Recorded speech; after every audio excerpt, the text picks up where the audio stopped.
Good morning. In this video I'm going to go ahead and discuss activity 6.3, which is the functional analysis of your reverse engineering project.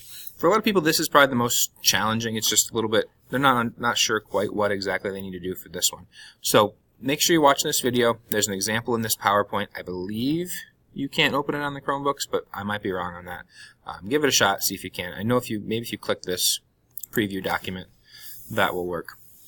So I'm going to go ahead and just go through this little reverse engineering presentation here, and then we'll talk about the project a little bit. So, reverse engineering is basically the process of taking something apart and figuring out how it works.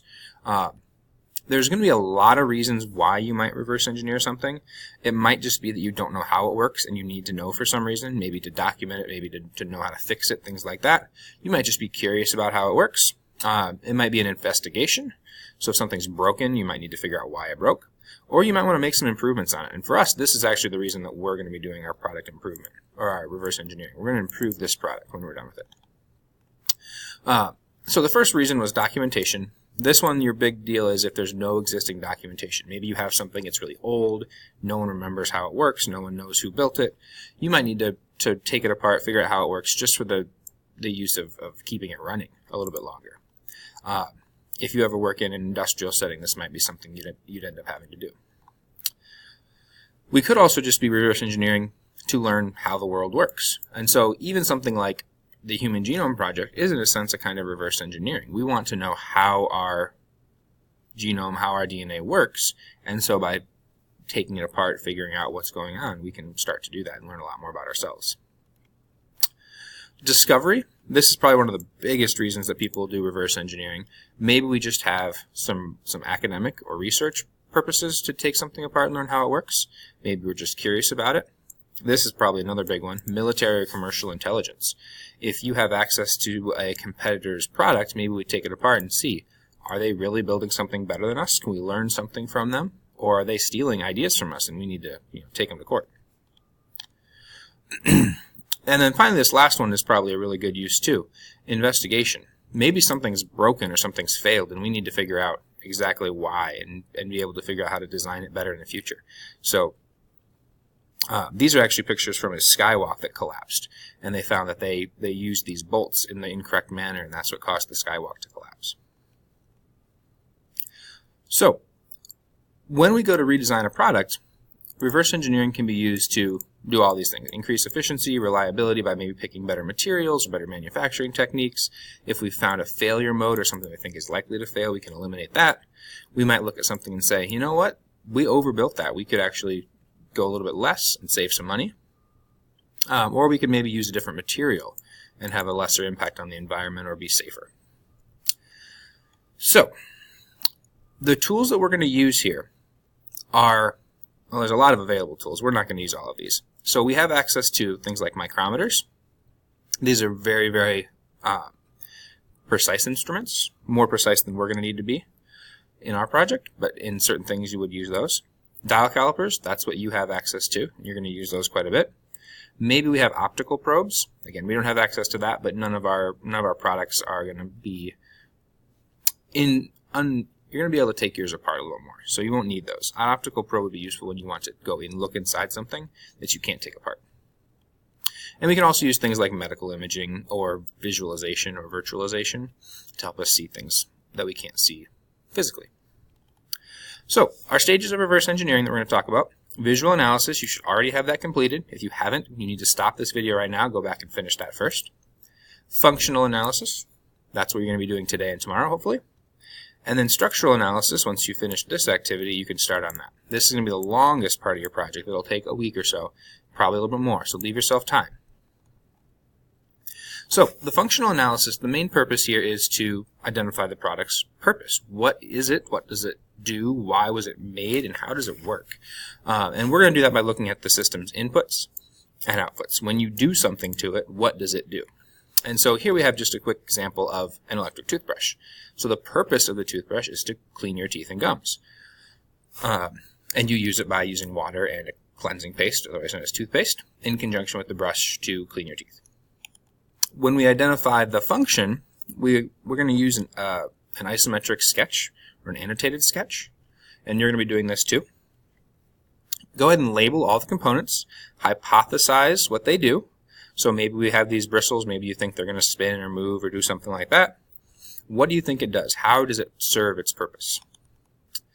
And one of the tools that we use a lot of times before we've taken a product apart is we use what's called a black box model. And so we can identify the inputs, what did you do to the product, and we can identify the outputs, what did the product do. But until we take it apart, what's actually happening inside the product is a kind of a mystery. And so in our toothbrush, when we flick the switch, the head spins. We don't necessarily know how that works. We can make a hypothesis without taking it apart. There's probably a little electric motor in there, maybe a battery or something like that. But at this point, we don't really know. We just know what did we do to the product and what did it do in response. For a lot of toys, you might have a wind-up mechanism. I wind it up, it does this. Well, how does that work? Maybe you can see it, maybe you can't.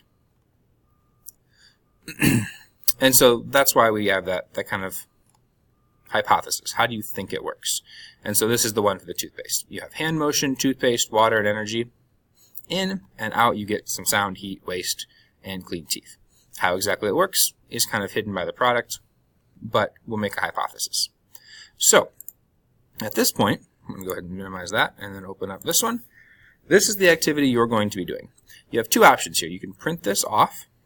You can print off to the industrial tech color as long as you're logged on to one of the desktop computers. Or you can just type the responses into a Google Doc. So you're going to want to identify product and company name.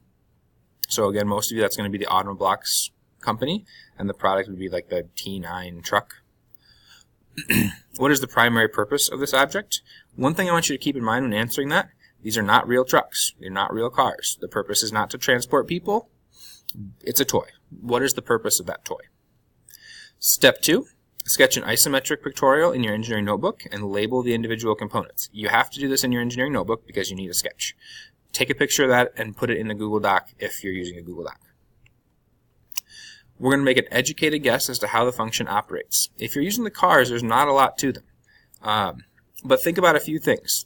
When you push the car, it moves, it rolls. How do the wheels stay on? These toys are made to be taken apart, so they clip back together, they clip together. That doesn't break them when you take them apart. How do you think that works? Then, identify your inputs and outputs. Again, if you're doing the car, you don't have a lot these cars do. When you put the car down and push it, what does it do? When you pull the car on both ends, what does it do? When you spin a wheel, what does it do? Think about things like that. Now, mechanical components that are visible. For the Automoblocks cars, there's not a whole lot that's visible. You can kind of look at the wheels a little bit. Again, this is meant to be done before you take the product apart. So just looking from the outside, do you see anything visible? If you have a different product, I know some of you were talking about doing things like mechanical pencils or the spray bottle.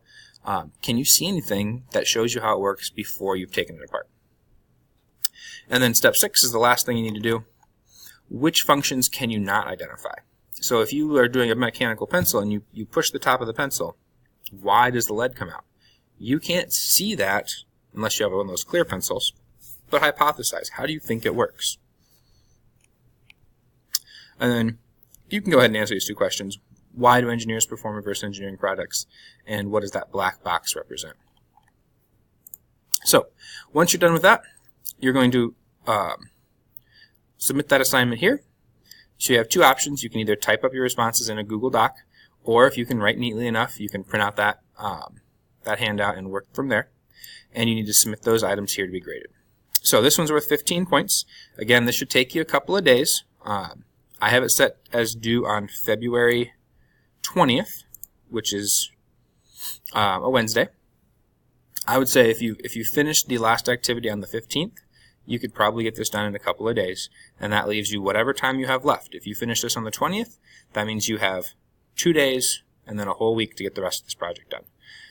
So the sooner you get this done, the sooner you can move on. Another thing to think about is once you've submitted this, I can give you some feedback on it.